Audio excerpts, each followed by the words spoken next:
上個月，香港銅鑼灣英皇戲院出現咗一幕引起全城關注嘅場景，幾十名傳媒記者帶住專業拍攝器材喺戲院門口等咗好耐，就係為咗影好耐冇公開露面嘅香港富商劉鑾雄。近年劉鑾雄身體唔好，日常出行全程靠輪椅，極少出現喺公眾視野。今次現身電影首映活動，係佢近年為數不多嘅公開露面。戲院大門一開，現場記者發現陪喺劉鑾雄身邊嘅唔係佢現任老婆甘比，而係佢16歲嘅仔劉子峰。劉子峰係劉鑾雄前女友呂麗君所生，長期遠離公眾視野，幾乎唔參與豪門公開活動，極少出現喺傳媒鏡頭前面。兩父子同框全程互動好少，企行嘅過程冇交流，眼神冇交集，睇戲全程保持距離。散場之後，兩個人各自行動，冇一齊走嘅環節。現場捉到嘅畫面呈現出長期疏離之後嘅陌生狀態。呢個畫面曝光之後，即刻引起香港輿論熱議。事件發酵幾日之後，呂麗君喺個人社交平台 post 咗一張仔劉子峰嘅相，相入面劉子峰着住整齊校服，手持燙金邊框嘅學校總監長證書，企喺學校籃球場區域。配文內容清楚寫到，劉子峰剛完成內地杭州嘅寄宿交換學習項目，在校期間所有科目成績滿分，當選學校學生會主席，同時攞到該校最高榮譽獎項。相冇任何遮擋處理，人物樣貌清晰，相關學業成果真實可查。10幾年前，外界對於劉鑾雄身邊兩個女人嘅結局已經有固定嘅推斷，大家普遍認為甘比守喺劉鑾雄身邊10年，最終攞到正式劉太名分，掌控巨額家族資產，係呢場豪門情感博弈嘅最終贏家。反觀呂麗君，當年主動結束同劉鑾雄嘅關係，攞咗20億分手費之後抽身離開，被外界認定為退出博弈嘅輸家。但結合二人近年嘅生活狀態同人生發展嚟睇，當年嘅勝負定論已經發生反轉。想要客觀梳理二人嘅人生差距同結局差異，需要從二人嘅出身背景、人生經歷、處事方式等多個維度展開對比。呂麗君1979年出世，家庭經濟條件優於普通家庭。佢老豆經營塑膠工廠，同時持有幾套物業用嚟投資，家庭資產穩定。但佢原生家庭氣氛並唔和睦，父母長期處於分居狀態，婚姻關係名存實亡，老豆長期喺外面組織其他家庭，母女兩個淨係依靠家庭資產維持基本生活同表面嘅家庭關係，原生家庭冇俾佢穩定嘅情感支撐。1998年，呂麗君參加香港小姐競選，最終冇選上。競選完咗之後，佢去咗英國倫敦國王學院深造，主修化學，完成本科、碩士階段學習之後，繼續讀博士，擁有完整嘅高學歷學術背景。留學期間，呂麗君為咗獨立賺生活費，喺當地 LV 門店兼職打工，靠自己勞動承擔留學開支。之後，佢透過閨蜜黃詠茹識咗劉鑾雄。當時黃詠茹正同劉鑾雄交往，後嚟呂麗君同劉鑾雄確立戀愛關係。2001年，呂麗君正式入職劉鑾雄旗下華人置業集團，同年確認同劉鑾雄嘅戀人身份。2002年，呂麗君生咗大女劉秀瑩。交往初期，劉鑾雄對呂麗君投入大量物質資源，幫佢買咗幾套豪宅車，同時送咗千萬級企業股份。憑藉學歷、仔女、陪伴身份以及公開嘅戀愛關係，當時香港傳媒普遍認定呂麗君係既定嘅劉鑾雄準劉太，入豪門核心圈層已經成定局。甘比原名陳海韻，同呂麗君同年出世，二人原生家庭背景存在巨大差距。甘比成長於香港公屋家庭，自細住喺政府提供嘅廉租屋入面，家庭經濟條件拮據。佢父母因為經濟問題長期嗌交，老豆性格暴躁，有家暴行為。父母離婚之後，阿媽帶住三姐妹改嫁，一家幾多人逼喺沙田顯徑村嘅細民居入面生活。甘比淨係完成中學預科階段學業，就停學出嚟社會。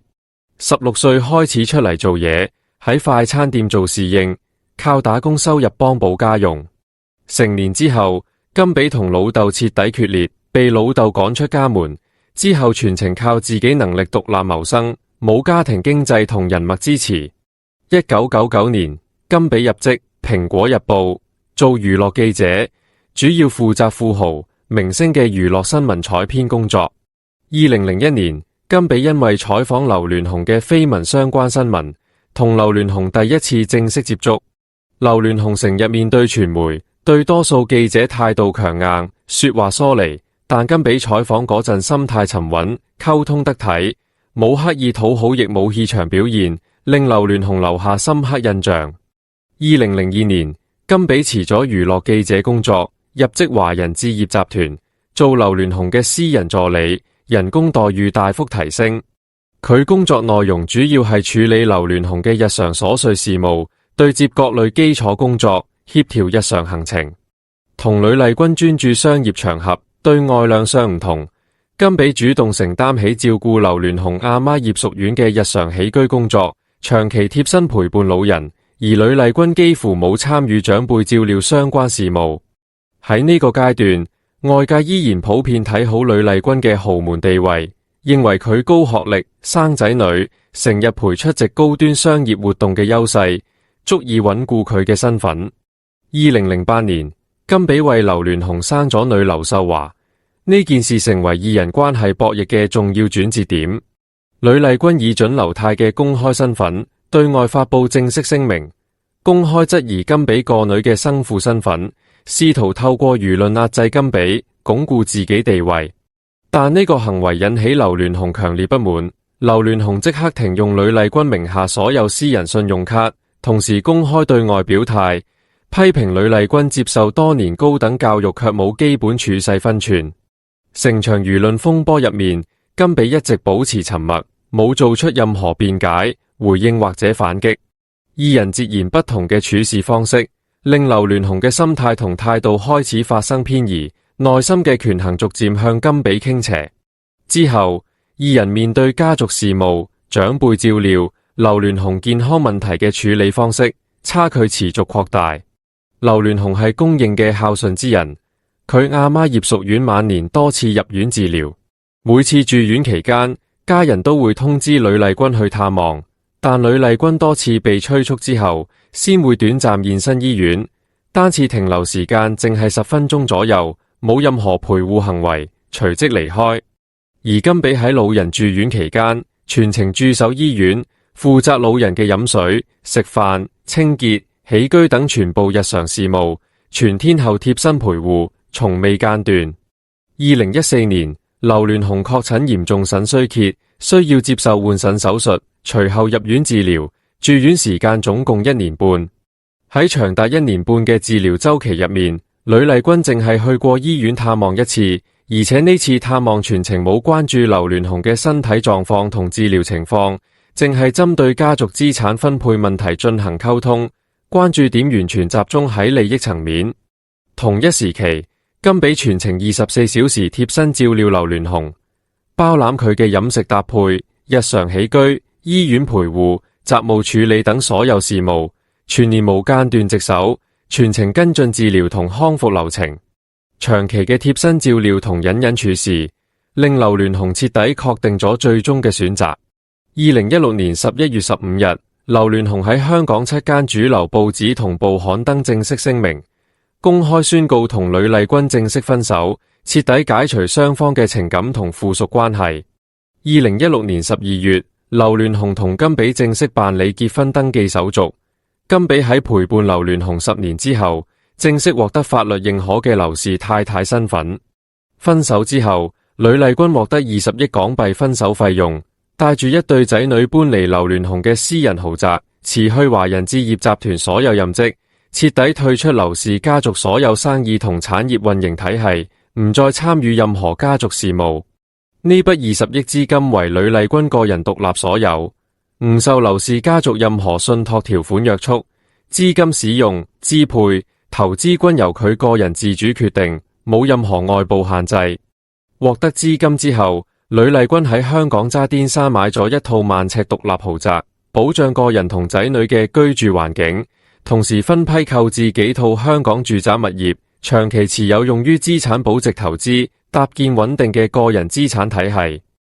2013年，呂麗君註冊成立個人慈善基金會，長期奔赴內地偏遠山區開展公益項目，主要包含希望小學建設、貧困學生學費資助、教育物資捐贈等內容。佢所有公益行為都低調進行，唔主動對接傳媒，唔做個人宣傳，持續多年穩定投入。除去資產配置同公益事業，呂麗君嘅核心精力全部投入到一對仔女嘅教育同成長培養入面。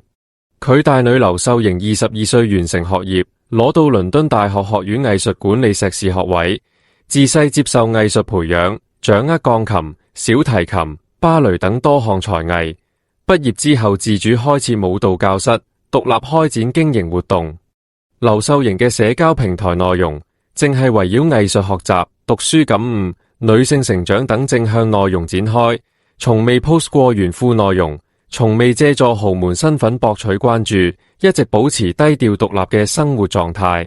仔劉子峰嘅成長同教育由呂麗君全程親自規劃把控，為培養仔女嘅獨立能力，呂麗君主動安排劉子峰去內地杭州參加寄宿交換項目，等個仔脫離舒適環境，獨立適應集體生活同異地學習環境。劉子峰在校期間嚴格自律，靠自己努力攞到全科滿分成績，成功當選學生會主席，斬獲學校最高榮譽總監獎，學業同綜合素質都處於同年齡學生前列。佢性格沉穩內斂，做事踏實，冇多數富二代嘅浮躁特質，生活作風樸素低調。離開劉氏家族之後，呂麗君同一對仔女嘅日常生活以學習、運動、短途旅行為主，唔需要參與豪門各類商業應酬，唔需要捲入家族內部利益紛爭，唔需要配合傳媒打造固定人設，生活狀態自由鬆弛，完全由個人自主掌控。雖然當年劉鑾雄登報分手嘅事件引起大量輿論爭議，雙方關係一度降至冰點，但經過多年沉澱，劉鑾雄同仔劉子峰嘅父子關係逐步緩和。目前，劉鑾雄承擔劉子峰每年幾十萬港幣嘅名校學費，盡到阿爸嘅撫養責任，偶爾會公開陪個仔參加睇戲等休閒活動。雙方正係維持基礎嘅父子親情，劉鑾雄唔干預呂麗君嘅生活規劃，亦唔干涉劉子峰嘅教育同成長模式，彼此保持獨立嘅生活體系。反觀甘比，喺正式獲得豪門太太名分之後，迅速接手劉氏家族核心產業。2017年2月，甘比出任華人置業集團執行董事，正式介入企業核心管理工作。同年3月，劉鑾雄發佈股權拆分公告，將集團超過50%嘅股份分配俾甘比同佢3名仔女。此次股權調整之後，甘比個人身家突破400億港幣，登頂當年香港女首富榜單。後續，甘比完成收購劉鑾雄大仔劉鳴煒手上剩餘嘅集團股權，目前持有華人置業近75%嘅股份，完全掌控企業核心話語權。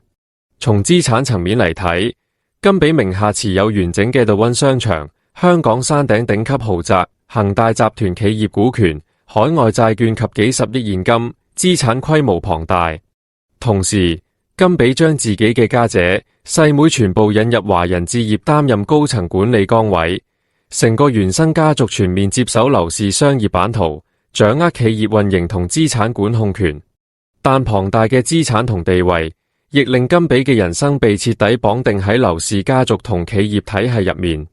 婚後多年，甘比所有嘅公開行程、社交活動、公益曝光，都圍繞企業業務推廣、家族資產維穩、劉鑾雄身體狀況展開，冇獨立嘅個人社交同生活圈層。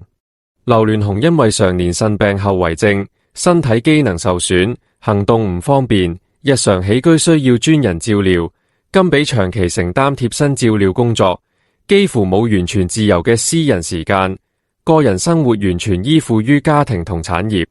甘比嘅3名仔女自細生長喺傳媒鏡頭之下，日常返學、社交、興趣培養等所有個人行為，都需要兼顧豪門形象同家族商業佈局，需要頻繁配合集團公開活動亮相，滿足家族對外形象展示需求，冇普通青少年自由成長、自主發展嘅空間。人生軌跡自細就被貼上豪門標籤，受到諸多約束。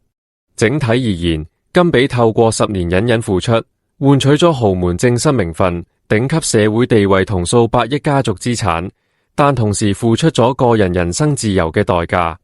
佢所有生活選擇、工作安排、社交行為，都需要圍繞劉鑾雄嘅身體狀態、家族產業嘅穩定運營展開，無法脫離劉氏家族體系獨立生活。